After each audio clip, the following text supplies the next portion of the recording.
Hello YouTube, welcome to the Jerome B. Farm and Homestead channel. Today we're going to do a checkout on this tiny swarm number 2 hive. So I got some good news and bad news about tiny swarm 2. The good news is there's some bees in here, I think. The bad news is the second day after I came out here to feed the tiny swarm 2 and put some liquid feed in there, I popped the top and there was not a bee in there. So I had released the queen out of the clip. It had been one day, and then the next day I came out to put some liquid feed in there for them and they were gone. They absconded. So I guess that queen didn't like where she was and they took off. So we will pause for the airplane.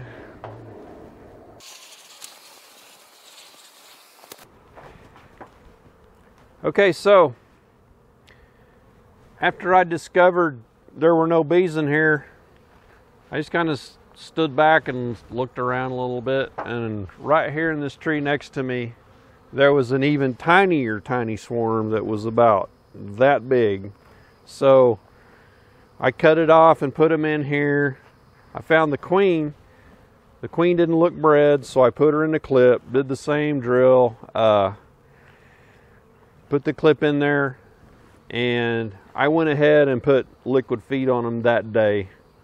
And then the next day I came and I released that queen out. So I did peek in here this last weekend and there were bees in there. So we're going to check it out now and see if I can spot that queen, if she did go out and mate and come back, and if she's laying or not. So let's get started. So there's a shot of the entrance.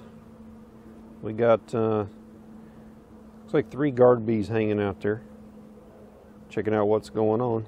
So that tells me there's some bees in there, but I don't see any bees coming and going. I did put a small frame or a small brood frame in there. When I say small, there wasn't a whole lot of brood on it, but there was a little bit of brood, a little bit of honey, a little bit of pollen. So I put that in there. So let's pop the top and see what we find. Okay, I put this brick on there so that virgin queen, when she's out mating, it'll kind of help her recognize which hive is hers, because none of the other hives have bricks on them like that. So I have a second deep nuke box on here just to house the feeder.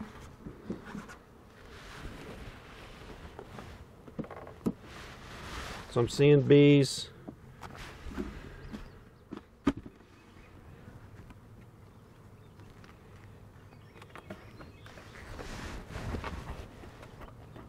Okay, so I see some bees up in here. That's good.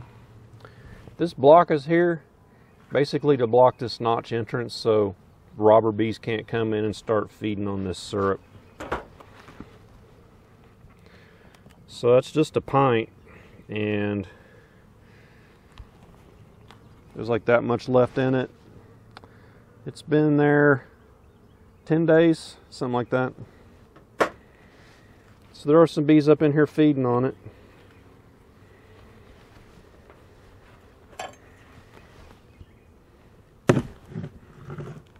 After I put in that honey frame, or a frame that had some honey, they did slow down on that. So look up here for a queen. No queen there.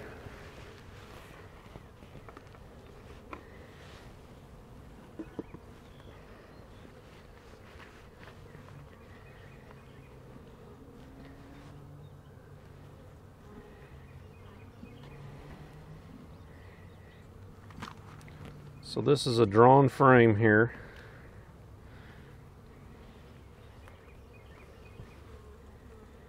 And I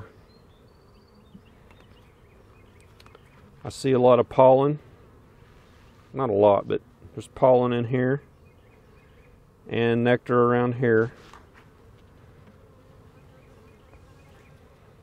I don't see any eggs on that frame. Just to give you a shot of the pollen. see the yellow in there. That's pollen.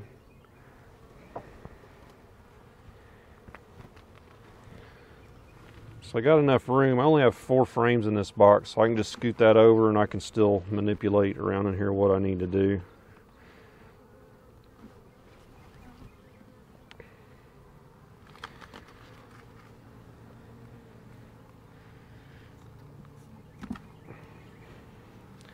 So this is probably the brood frame that I put in. So I see some capped brood. I see nectar all around here.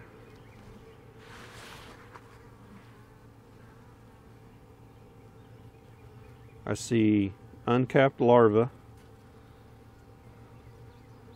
Oh, there's the queen. She just climbed right up on the top of the frame.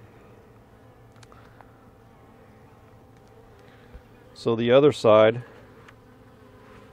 queen's right there if you're watching her. She's laid out here too. So this queen is mated and laying.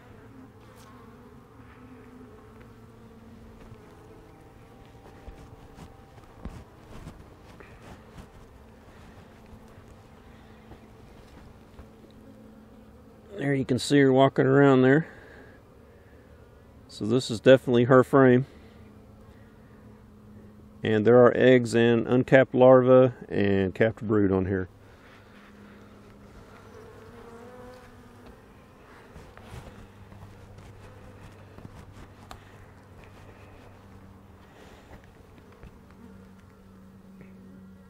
So I'm debating whether or not to mark her. I think I will wait.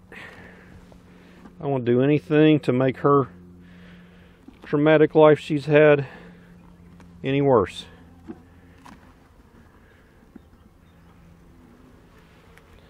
So nothing going on there. That's totally empty. And they're putting nectar in here. So the queen's only laying on this one frame, laying lightly. So I'm not going to do anything to them. They've got everything they need right now. They're not going to turn into a huge big hive. I'm really not interested in that right now. I'm just interested in preserving this queen, keeping her around for when I have a queenless hive. I can use her. If I don't need it, I'll expand this. I'll put a couple of brood frames in it later and get this hive big enough to overwinter. So they had a lot of nectar in there, or it may have been some of the liquid from this feed, but you know, they consumed 2/3 of it, and most of that was done before I put that other frame in there. So I think what's happened is they've got the other resources in there, and they prefer that over this sugar water. But there were a few bees up there feeding on it. So I'm going to go, I've got a gallon jug of this mixed up over in the barn, the old barn, and I'm going to fill this up, get it on there, close it back up. And they should be good to go for, I don't know, I might check it in a couple weeks. I do need to get a beetle trap in here and help them control beetles, because that'll be the next thing, beetles and ants. Okay, I grabbed me a beetle trap also while I was there. This is a pretty old used one, but it's still good. So I use Man Lake's beetle trap oil. I know I could just use vegetable oil. This has some attractant in it. I think it's just, I don't know. It's not that much, so I get it. Seems to work pretty good. One thing you have to be careful with about these beetle traps is if you pick up like a honey super or something that's got traps on it, you don't want to tilt it, because you'll have that oil drip out into the hive, and it kills the bees if they get a lot on them. I think it's more of it suffocates them. It's not like it's caustic or poison or anything like that. It's you know, like if you fell in a vat of beer. Although that sounds cool, you'd probably die in a little while.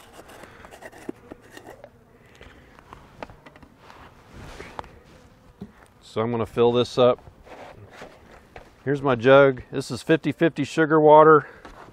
I've got a little bit of Pro Health in that just to prevent molding.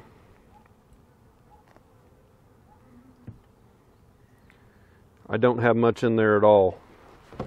The reason I don't want a bunch in there is because that lemony smell will incite a robbing riot. It should be called Pro Robber.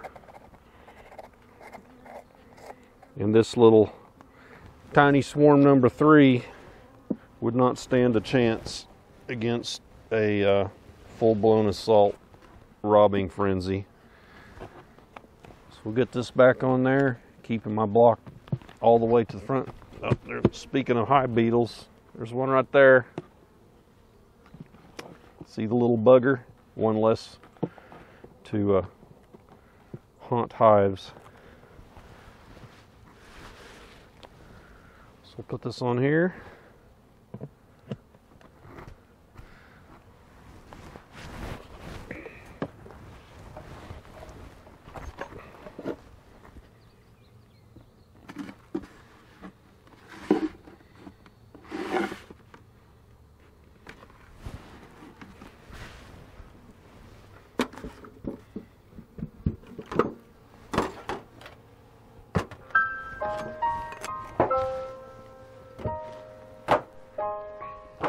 Okay, that's probably one of the shortest videos I've made, and I bet a lot of you are like really happy for that. So that takes care of whoa, tiny swarm number 3 now. So tiny swarm 2 was short-lived. So that's it. Give me a thumbs up if you liked the video. If you have any suggestions to improve or things that you want to see, put a comment down below and I'll see what I can do about it. I appreciate y'all watching, and y'all take care. We'll see you on the next video.